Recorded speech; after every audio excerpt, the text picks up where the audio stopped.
Well, I haven't seen a visit in all these years that has got as much bad press as the visit of the Canadian Prime Minister to India, Justin Trudeau. He's been getting flack for a number of things. The controversy over his government's alleged softness towards Khalistani separatists being prime amongst them. The outfits he and his family have been wearing is quite another controversy. But today, this morning, we woke up to the news that a convicted Khalistani terrorist had been invited to the Canadian High Commissioner's dinner for Justin Trudeau in Delhi this evening. It was an absolute PR disaster for the Canadian government, which within hours of this story breaking was forced to take back that invitation. Justin Trudeau, who was at a business event in Delhi this afternoon, was bombarded with microphones from television channels and was forced to give a statement, also distancing himself from this. And then there is another angle to this story. How did this gentleman, a convicted Khalistani terrorist, get a visa to come to India? The Ministry of External Affairs says it's finding out. The First Lady of Canada, Sophie Trudeau, being photographed at an official dinner in Mumbai last night with Jaspal Atwal, a Khalistani terrorist convicted for attempting to murder a Sikh politician in Canada in 1986. This photo became viral on social media, and then came the other shocker, that Atwal was invited to the Canadian High Commissioner's dinner for the Trudeaus in Delhi tonight. Embarrassed by the huge PR disaster, the Canadian High Commission took back the invite and the Canadian Prime Minister was forced to issue a statement. Obviously, we take this situation extremely seriously. The individual in question never should have received an invitation, and as soon as we got there, we received an invitation immediately. The Member of Parliament who included this individual has and will assume full responsibility for his actions. The person in question is a Canadian MP who issued a statement apologizing for inviting Atwal. But how did Atwal get an Indian visa? The Indian government says it's trying to find out. They have already said that this was an oversight. Let us not presume things and decide how he managed to come. This is something which we are trying to find out, and in due course I think we will be able to come up with a reason how, under which visa or how he managed to come into India. So who is Atwal, seen here in these undated photos with Justin Trudeau himself? Atwal was a Sikh separatist active in the banned International Sikh Youth Federation when he was convicted of the attempted murder of Punjab Minister Malkiyat Singh Sidhu in Vancouver in 1986. This controversy is the last thing that Prime Minister Justin Trudeau needed on a trip that has already seen some bad PR for him. India is already cold towards the Canadian Prime Minister, who is known to be soft towards separatist concerns that will be put forward when he speaks to Prime Minister Modi tomorrow face to face. In New Delhi, with Nidhi Rajdan, Snigdha Basu, NDTV.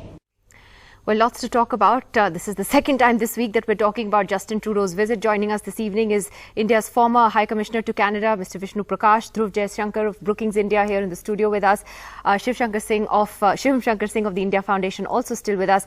Razaul Laskar of the Hindustan Times is with us because they did a very interesting story today that I want to talk about. And Dr. Vivek Dahija is back with us. Of course, a well-known economist, someone who lives in both India and Canada and knows both countries really well. Ambassador Vishnu Prakash, to you first. How would you sum up this trip so far? I mean, the main talks haven't even happened, but it really isn't going well, is it? Well, the visit certainly has started off on a wrong note. And it's a pity because it's a very important relationship. Both sides have invested a lot in the relationship. And there was the visit of Prime Minister Trudeau was much anticipated. Now, we have lots of convergences, but the divergence always was the Khalistani issue. And that needs to be put to rest. But the today's development of extending an invitation being extended to a known Khalistani, a known terrorist and a known criminal is shocking, and it is unprecedented. Are you also shocked that this man got a visa to come to India? I mean, how did that happen? I think that's also a question that's very disturbing. Very much so. I would agree with that. I am sure it is being investigated, and it seems that the visa has somehow gone through the net. Now, how it was issued to him, given his criminal record and given his activities, I think this should be looked into, and wherever there are loopholes, they need to be plugged. Dhruv Jaishankar, your sort of assessment of this trip so far then, I mean, what happened today? How much of a setback is it actually? I mean, is it something we can actually laugh about it too, but it's actually quite serious that a guy like this gets a visa and then gets a dinner invite. You know, there are a couple of different things. So one, if you look at the visit, I think, you know, we did get off on the wrong foot in many ways. We had some of the things you did speak about. It seemed to have been on the mend. We had the meeting with the Punjab Chief Minister. That went off better. So it looked like it was on the mend. Then we had the news today about Mr. Atwal and all that. There are two separate issues, and I think the MEA spokesperson flagged this. And you know, one is his invitation to a dinner, and this seems to have been at the behest of a particular member of parliament from Surrey of the same party of Justin Trudeau's. And you know, there it seems like the High Commission simply overlooked and made a mistake and should have done better due diligence. So I think that is one issue, and they did retract that invitation. Separately, the question of how he came in, and I think the question that needs to be answered first of all is what visa he came under. If he came under an e-visa as a tourist, as a businessman, he's supposedly a media executive. So, I mean, did he come on a media visa? Should he have come on a media? So, I think once we establish what visa he came under, then we can make a better assessment as to whether he should have been allowed in the first place. And there's a good possibility if he did come in on an e-visa, that he was simply not on a negative list.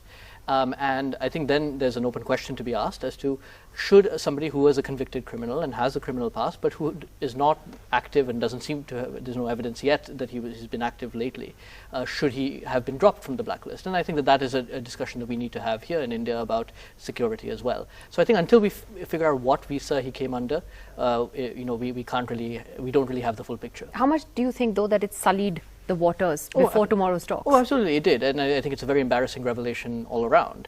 I think the optics have been terrible, and I think it forced Prime Minister Trudeau to make the statement that he did today. But I think, you know, so while the optics look bad and the politics look bad, because there's a history of this man appearing in photographs with not just the Trudeaus but a range of other Liberal Party politicians, including the previous leaders of the party. So I think that is obviously quite worrisome, and the message needs to be sent strongly that this is not really acceptable from India's point of view. But that being said, I think, you know, we need to sort of look beyond this. The relationship, as Ambassador Vishnu Prakash said, is more important than any Prime Minister, to be honest. There's a lot going on in the India-Canada relationship, and you know, we tend to get bogged down in these optics, and the politics are obviously of this. Well, I mean, I think we also get bogged down in the optics is because this government also, for it, optics and perception has been so important, whether it's a hug from the Prime Minister or a tweet from him. And so the welcome tweet finally came this evening, 5 days after Trudeau was here, and it kind of set the tone, I think, for tomorrow. It was very conciliatory. But Reza, you did an interesting story with Prashant Jha in the Hindustan Times today, where you talked about how the Canadian authorities stopped a meeting between Sikh separatists and Ram Madhav, which is very interesting that there was an attempt by this government to actually reach out to separatist Khalistani groups and talk to them, but the Canadian government didn't let that happen, and that has created more bad blood between the two countries. Have you had any response from the Canadian PM's office on that? No, we did reach out to them last night and yesterday afternoon, and we got a reply today which basically said nothing. They didn't want to comment on this issue. But so no denial. Yeah, having spoken to multiple people who were involved in this effort, this is something that goes back to 2015, just before Prime Minister Modi went to UK. There was an outreach involving Jasdev Singh Rai, who's based in London, and Ram Madhav, and also our understanding is the National Security Advisor too was involved in this. And there were very serious efforts to engage with the UK-based Sikh groups, but it was found that, you know, if you really wanted to make this a more broad-based effort, you had to reach out to the groups in Canada. Now, the funniest thing that we found, I mean, the strangest thing that we found in this case was the Canadian intelligence was kept informed at every step of this effort. They were informed about this effort. Jasdev Singh Rai had visited Canada at least 25 times. He's a British citizen, and he thought this trip would be just another trip. but he applied and he just didn't get the visa. So BJP leader Ram Madhav was there in Canada waiting for him to come, but the Sikh groups were unwilling to talk to Mr. Ram Madhav without Rai's presence. So what Rai says is the Canadian government Is it sabotaged because it suits the politics? Well, our understanding of this whole issue is that there are a few people in the Canadian government. I mean, fingers have been primarily pointed at Mr. Navdeep Bains and the Defence Minister Harjit Sajjan as people who are more amenable to the lobbying by pro-Khalistani elements. And there was this lobbying which sort of held up the visa. And our understanding is that there have been other concerns about people being funded by groups in Vancouver and Toronto for certain targeted killings that happened in Punjab over the 2 years. Ambassador Vishnu Prakash wants to come in on that. I don't know if I'm right on this, but were you the High Commissioner then when this happened, Mr. Prakash? No, I had left by then, Nidhi, but I was very much in Ottawa when this effort was initiated by the Government of India to reach out to sections of this Sikh diaspora, which were fence sitters, which were placed on the blacklist because of their statements too. The idea was never to reach out to the Khalistanis, the core, which has been who engaged in violence or who were the hardcore Khalistanis. But for example, there were lots of people who in the early 80s, because of emotional reasons, had said things about India, made statements. But now, since that 30 years had passed, idea was to let bygones be bygones. And those who were willing to embrace India, to take India as a cultural home, abide by the Constitution of India, those were the people who were given visas. Refugees were given visas. And idea was to isolate the Khalistanis. And that I thought was a very good move. And we did make a lot of headway. And it was appreciated by the community. Nidhi, on Atwal, I also want to make one other small point. And that is that it is also symptomatic of the state of affairs in Canada. I mean, if the Canadian system can allow a known criminal, a Khalistani, to be smuggled into India or come to India and attend the reception of the Prime Minister, and he can get an invitation from the High Commissioner, that I think is reflective of the state of things. And you can imagine what are the state of things back home in Canada.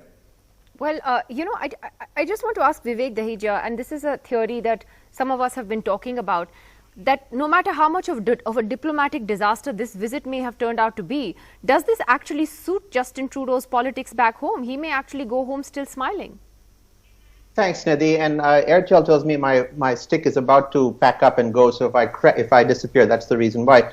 Yeah, absolutely. I think that in some way, paradoxically, even this poor showing, this real debacle, this train wreck, I called it a couple of days ago, the train actually derailed today, doesn't play badly at all with the Sikh constituency back in Canada. They will say there's a snub to him. They've already talked about that.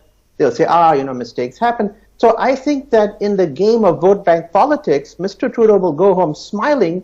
Having said that, the India-Canada relationship has been dealt, I think, a severe blow by how just terribly badly this whole visit has gone. We talked about this a couple of nights ago, the snub or the would-be snub from Mr. Modi. He finally tweeted out this evening.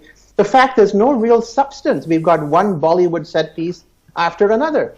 And where's the meat? Where's the beef, as George Bush said? There's Not no in trade India. deal. Vivek, the beef isn't in India. Be fair careful enough. what you say. So where's the tepla then? There's no tepla here as a meal for this. There's nothing here. We've got basically Bollywood set pieces playing to the diaspora gallery back home, and a series of missteps, and what I've called a slow-moving train wreck, which finally derailed. The real question is, why did no one expect this to happen? There are all kinds of shady characters hanging around on the fringes of the Liberal Party of Canada. This is well known. The former diplomat is too diplomatic to say it. And so I'm just surprised it took this long. It took a couple of newspapers in Toronto and Vancouver to unearth this. And really, it just tells a very sorry tale. And again, also in India, we don't have much to be proud of. How did this guy get a visa, for God's sake? Whatever kind of visa he has. I mean, I have friends who say they want to go skiing in Kashmir who are given a hard time when they apply for a tourist visa. So something really strange happened here. Something went amiss. And I think that we really have to probe this on both sides. How was this guy invited by Canada? Yeah, and Mr. absolutely. Trudeau says, yes, it was the MP, but Mr. Trudeau must have told his MPs, look, don't invite a criminal, an ex-con, a Khalistani, ex-terrorist. Yeah, I mean, I think that's a basic minimum standard that you would expect. I want to go across to somebody who's also had, for want of a better word, a run-in with Mr. Atwal, the Khalistani terrorist. Ujjwal Dosanjh, the ex-premier of British Columbia, former Canadian minister, joining us via Skype. We're crossing our fingers that this line works smoothly. And Mr. Dosanjh, in 1985, if I'm not mistaken, there was an attack on you in which Mr. Atwal was involved. And, here we are today, fast forwarding all these years later. And, he was invited as a guest to Mr. Trudeau's reception. How did you react to that news? Well, I was kind of left speechless, but I've seen this man on the fringes of the Liberal Party running around.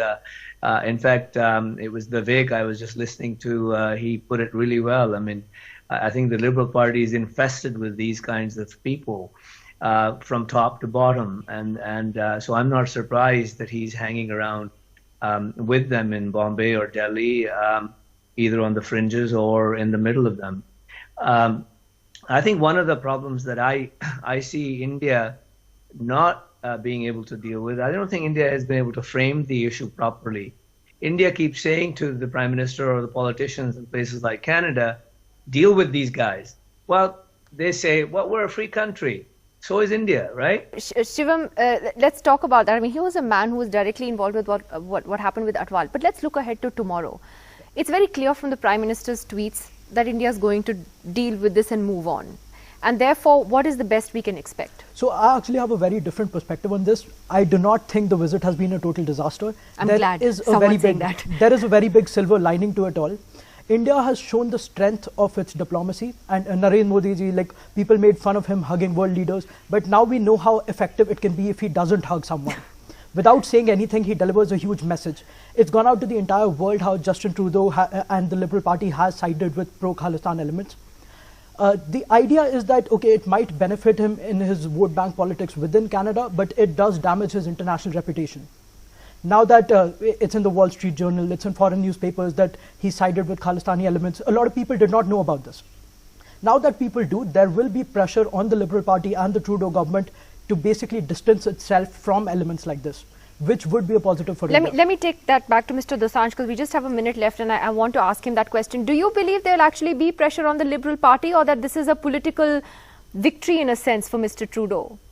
Well, I mean, some might see it as a victory, but from my perspective, I believe that the government of India needs to say to Mr. Trudeau and all the politicians in Canada, stop associating with these people, stop going to their parades, stop attending their stages, stop speaking on their stages. If they did that, this will go away.